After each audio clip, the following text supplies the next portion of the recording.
Thanks for listening to the AI for Sales podcast with host Chad Burmeister. This episode is brought to you by BDR.ai, Nooks.ai, and ZoomInfo, the go-to market intelligence platform. Nooks.ai is the agent workspace for intelligent outbound. By pairing human judgment with AI execution, reps focus on relationships, not busy work. Join Intercom, Deal, and over 1,200 customers who use Nooks AI dialing, coaching, or multi-channel AI sequencing to double their pipeline. And ZoomInfo gives your revenue teams the data and insights they need to find, engage, and win their best customers, helping you move faster, work smarter, and grow revenue at scale. Want an introduction to one of our sponsors? Head to www.scr.ai/intro and unlock your direct line to more closable pipeline, powered by AI. Until next time, keep leading the AI for sales revolution, and remember, in sales, time kills deals. But in AI for sales, AI kills time. Welcome back to another AI for Sales podcast. I'm Chad Burmeister, your host, and today I am with John Hetherington from Calgary, Canada, an amazing place, kind of a sister place to Colorado, I would say, actually, because it's so cool. I've been there only a couple of times, and I love it. John is with We Deliver Your Vision, and he's been doing it for 6 years. He's literally helped hundreds of CFOs and COOs and CIOs accelerate their growth. So he is a technology leader and AI strategist, helping IT, finance, and operations leaders lead the next wave of digital transformation. He was born and raised in the UK, a self-proclaimed nerd and geek after my own heart, since he started coding on his Commodore 64.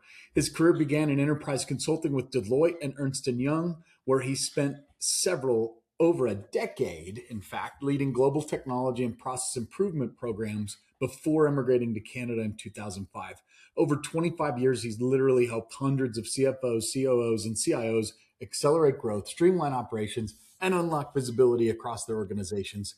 Outside of work, John trains his border collie, Kyla, in dog agility, cranks up 80s metal. By the way, I just saw Quiet Riot here about a week ago in Orlando. And watching sci-fi movies that inspired his love for storytelling and future. So, John, welcome to the show. Thanks for being here. Yeah, great to be here, Chad. How are you doing?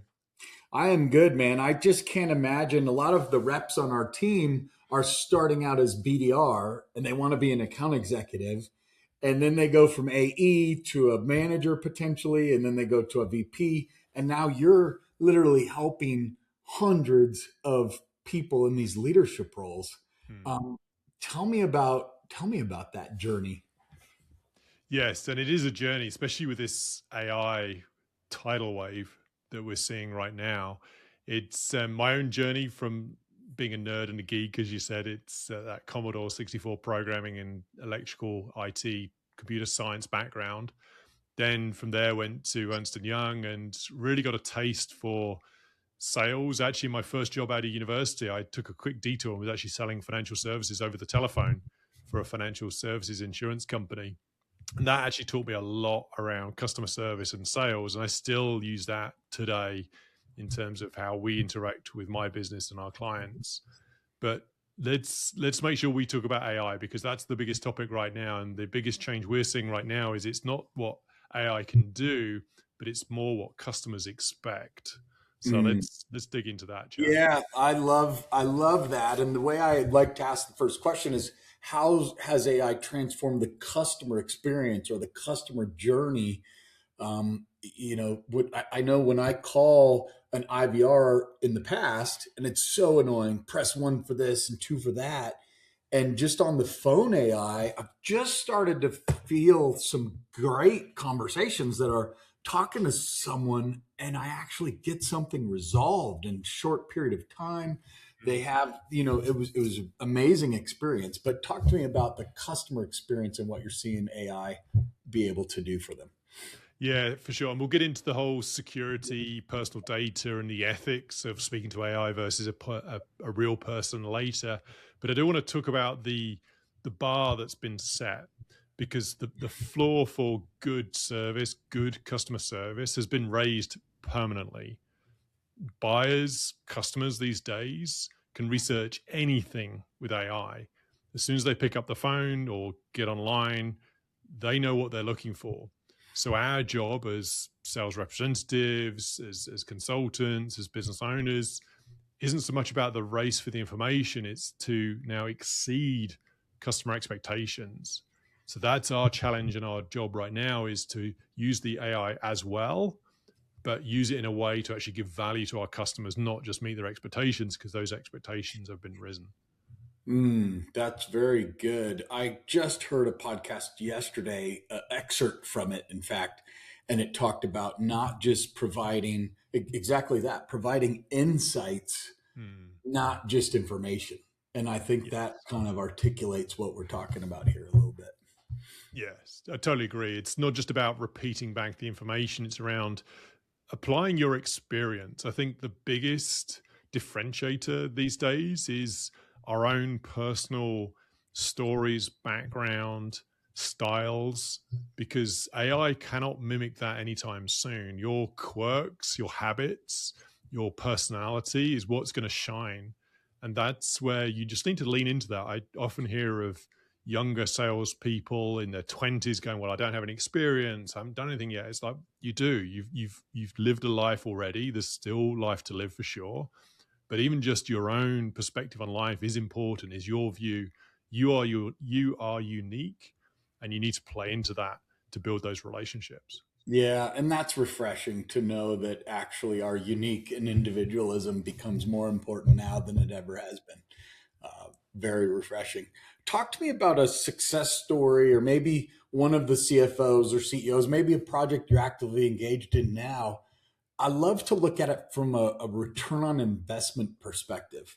You know, people talk about AI and reductions in costs and increase in service and all of that, but do you have anything you can sink your teeth into in terms of how it really added value to the customer?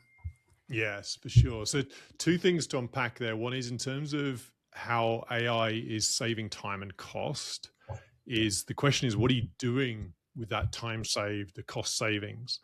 And I just posted on this yesterday, actually, in terms of, if you don't spend your time in the right way, AI will just make you busy. It will just fill your calendar quicker.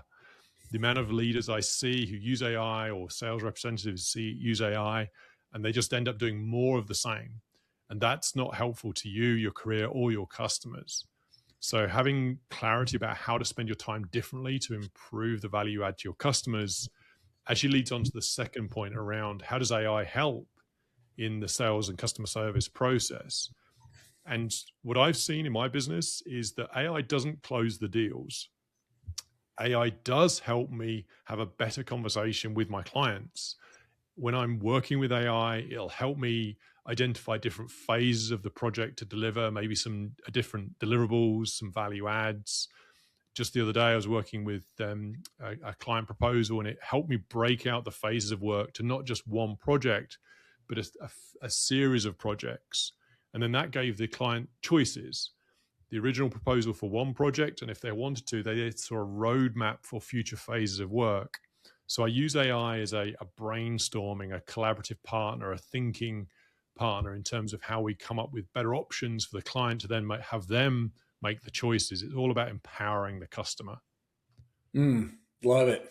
I was just using AI this morning on a project where our public sector team, which I recently picked up, I don't know that much about federal government. And so I was educated on something called Resident 360, otherwise known as Citizen 360, and getting a full view of residents in your state, about who they are in a single master record and all the values of having that information. And so I took 2 pages of notes. I put it into Gemini. I said, learn this. And then I took an email cadence and I said, learn this, one that we know works. And I said, okay, now write the cadence. And I went back to that VP and said, okay, how's this cadence look? And he was like, don't change a word. This is amazing. You know, and I just took free-form notes from that conversation. It merged it up. And then, by the way, I said, who are the decision-making titles outside of these 4? And it gave me a list of about 14 different titles that we could reach out to. All that, and pulled the list and sourced the contacts, all that within about 40 minutes. That would traditionally take someone, give me 3 weeks and I'll come back to you and hopefully have a campaign by then, Mm. And that So, that opens up an interesting question as well, in terms of if everyone's using AI to come up with these lists and then automating the outreach, your prospects' inboxes suddenly are getting flooded with everything else with everyone else's outreach as well. So what we're finding is that it really comes down to a choice: is who do you really want to meet with, to understand, to see how you can help? And those are the ones that still need the personal outreach, even though you've got that initial list. I don't automate the outreach for high value or interesting people I want to talk to, because they're going to get a million different emails. So this is where, ironically, it actually goes back to pre-AI days of phone calls, physically mailing things to people, finding different ways to get attention and really add value. yeah, that's great feedback. What about AI misconceptions? You've been around this for a while now, and lots changed over the past couple, 2, 3 years especially since Gen AI has really become mainstream. What misconceptions can you talk about? Yeah, the misconceptions haven't really changed in, I would say, my 30 years of IT career, because way back in when desktops were first broadly being used and we're moving away from mainframe to PCs, and everyone thought the libraries would vanish and no one would read books anymore. The key question isn't really whether AI or technology or AI will take my job. It's whether someone with AI will take my job. So the question we need to ask ourselves is, how do we do a better job using AI? Because if you don't, someone else will. So for example, as I mentioned earlier, doing a genuine message outreach, which could be a phone call, could be a video recording of yourself, a more personal note that doesn't look AI generated, will now stand out far more than it did 5 years ago. So it's really raising the bar on what's expected of you, to give some thought, strategic planning, some measured approach to how you're reaching out to your friends, colleagues, and potential prospects. Yep. Very, very true. Because I think if you would have listened to some of the early pundits of AI, they'd say, "Oh, we're doomed. Just give it 6 months." And now we're 18, 24 months in, and we're not doomed. No, exactly. And we still have the need to sell, people often say selling is a dirty word, but it really is around, if you're not sharing your value, you're being selfish. You're not sharing your value with others, because if you have value to share, that's something that could help someone else. So it's really repositioning that value to say, okay, how can I help this person in their career achieve their goals, grow their business? Because not sharing that is doing yourself and themselves a disservice. It's not putting your value out into the world. And use AI to help you come up with novel ways to do that. But the strategic application of, for this person in legal, I'm going to apply the message in this way, versus this person in manufacturing, I'm going to tune the message in this way. That strategic judgment is your superpower going forward. Yeah. Well, the next question is balancing personal touch with customer interactions and not over relying on AI. Any guidance on how you coach your customers, how to balance human interaction with AI? Yes, and it's less of a balance, it's more segmentation. So where I'm automating a newsletter to be sent to thousands of people, that's perfect for automation and AI, and that hasn't actually really changed. We want to automate the process. The second segment is the value, the judgment, which we still apply ourselves to work best with our clients and prospects. So the content within that newsletter, that would be much more of a personal touch. The automation is where the AI comes in. Who to reach out to. If there's people or clients I genuinely want to work with and I think I can genuinely help, that might be on more of a personal outreach, a personal email, a phone call, maybe even visiting their offices, trying to meet them at a conference, booking coffee for lunch. In this day and age, it's amazing how we talk about social media isolation. there's still a need, a human need to just catch up with people in person or on the video, and ideally have coffee, lunch, or a personal connection on a video. That goes a long way. So back to the balance, it's this segment, the automation for the mass communication, the automation of the sales process flow, the broadcast reach. And on the second side of it is the personal touch, is more of my own personal, our team's more strategic views on how we actually connect with people. Nooks.ai is the agent workspace for intelligent outbound. By pairing human judgment with AI execution, reps focus on relationships, not busy work.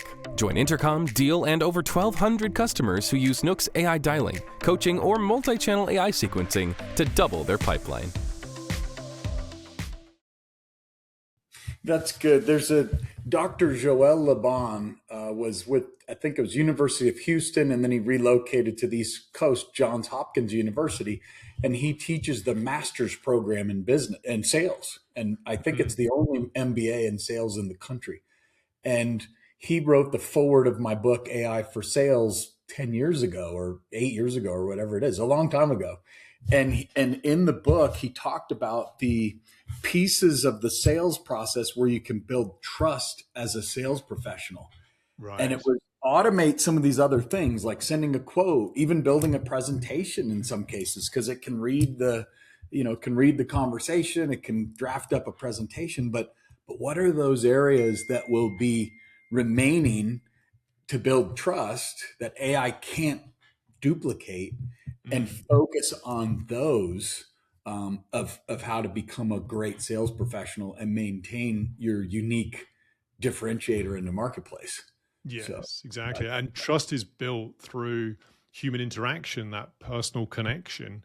And I was reading a study the other day as well, and most people in general, I think it's up in the 80% odd, they want to have more human interaction in this day and age. It's where those relationships, those conversations really blossom. And if anything, it's less about selling. It's less about pushing something. It's around understanding, building a relationship, which may take 7, 8, 9, 10 different interactions to see if there's even a possibility of working together. But during those 7, 8, 9 interactions, you're building up a relationship which then might lead on to something else. The amount of times I've had a conversation with someone at a conference, and 3 or 4 connections in, maybe 4 or 5 years later, that's led to a bigger speaking engagement or a connection to another company.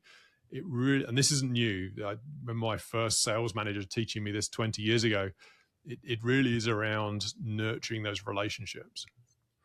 We met with a financial advisor recently as a family, and his thought was, let me show you this financial software that will help you make decisions of when you can take money out and spend it and buy a car and things like that. But my parents are of a certain age that none of that really makes it, there's no need for any of that. And so when we started talking about things that were important, there really wasn't a great answer in some of those areas. Right. And so I walked away with after a 2-hour meeting with a little bit of a bad taste in my mouth. There's still a chance to recover that situation over a series of interactions. But yeah, it shows me the importance of those face-to-face interactions, because I could look at a spreadsheet and see the percentage increase in returns. I can see the cost to get those returns. But when I have those interactions, is he really listening to us? Does he understand what our needs are? And does he have the resources to deliver on those needs?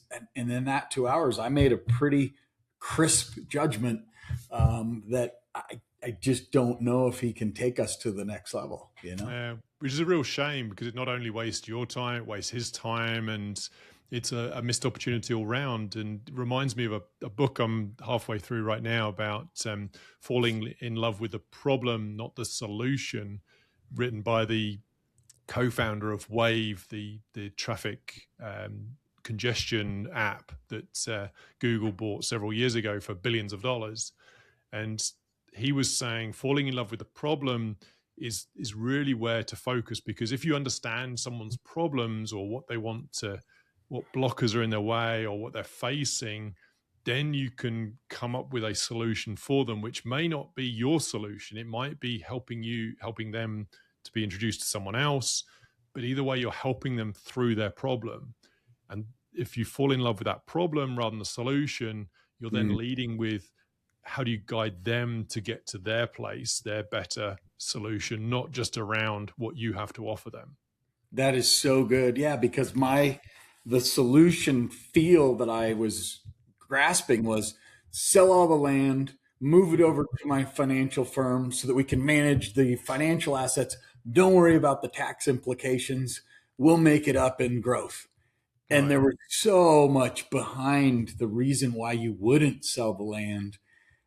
But he had a primary goal A and really was holding on to that versus really solving the outcome for the family. So yeah, it's very, very interesting. And it just shows that those are the kinds of things that AI is going to have a hard time getting their arms around in the short term. You have to have a human being involved in those kinds of conversations.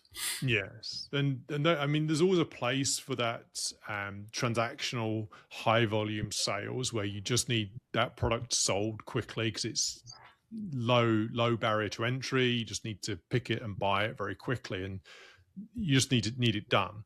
But when it's more of a bigger investment, or it sounded like with the call you were having there, you're talking about the legacy for your parents in terms of what are they going to do with their future and the family, and there's a lot of emotion involved in that, and a lot of desires, drivers, and goals which need to be accounted for. So yes, that may be the solution, but not yet. We don't know that. So let's explore it. Let's see really what your parents want to achieve, what you want to achieve for the family, who's involved.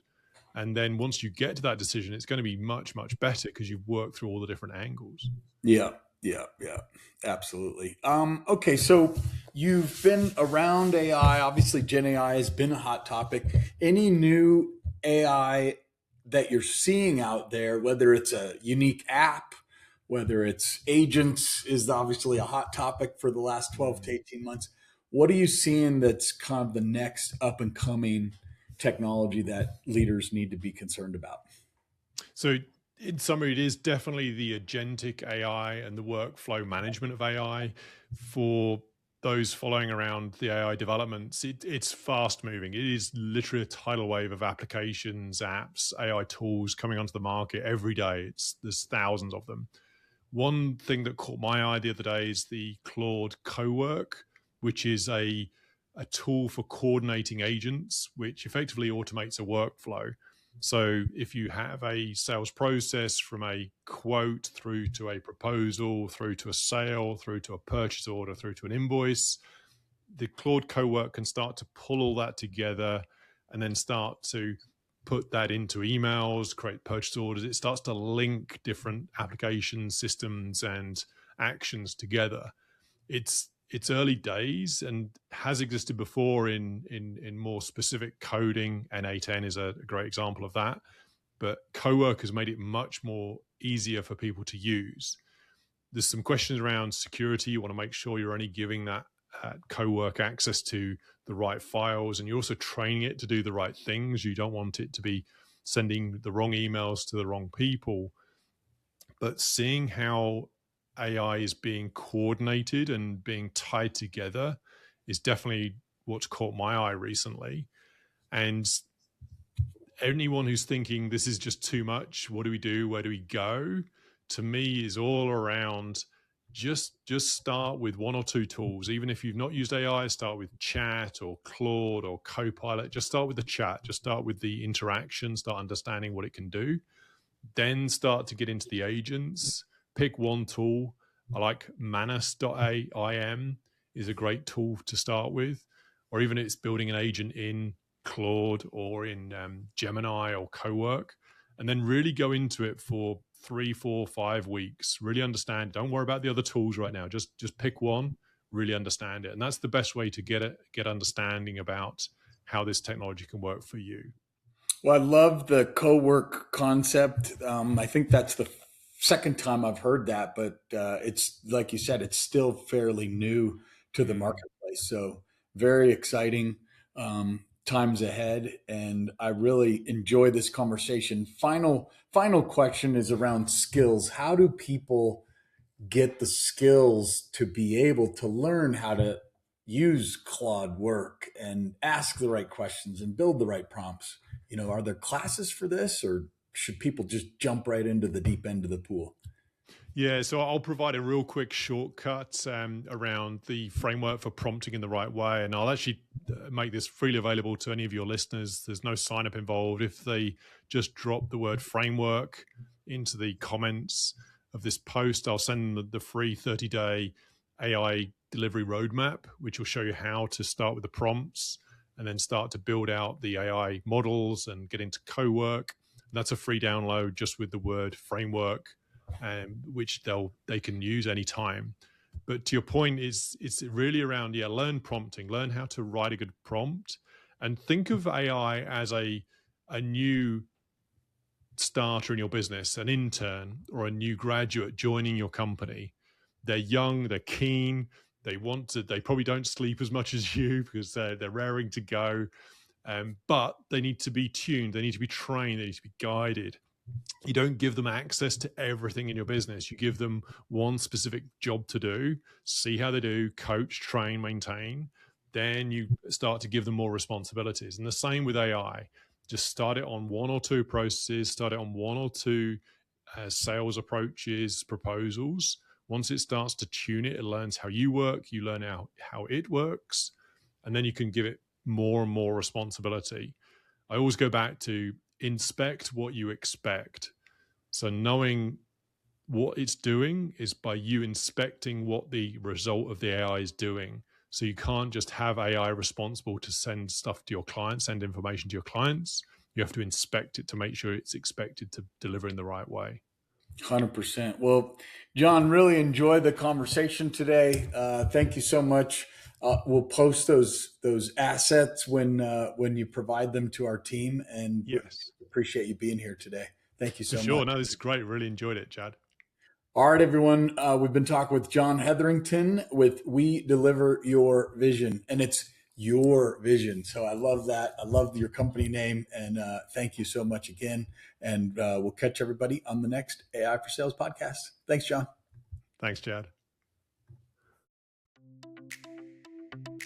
Thanks for listening to the AI for Sales podcast with host Chad Burmeister. This episode was brought to you by BDR.ai, Nooks.ai, and ZoomInfo, the go-to market intelligence platform. Nooks.ai is the agent workspace for intelligent outbound. By pairing human judgment with AI execution, reps focus on relationships, not busy work. Join HubSpot, Deal, and over 1,200 customers who use Nooks multi-channel AI sequencing to double their pipeline. And ZoomInfo gives your revenue teams the data and insights they need to find, engage, and win their best customers, helping you move faster, work smarter, and grow revenue at scale. Want an introduction to one of our sponsors? Head to www.scr.ai/intro and unlock your direct line to more closable pipeline, powered by AI. Until next time, keep leading the AI for Sales revolution, and remember, in sales, time kills deals. But in AI for Sales, AI kills time.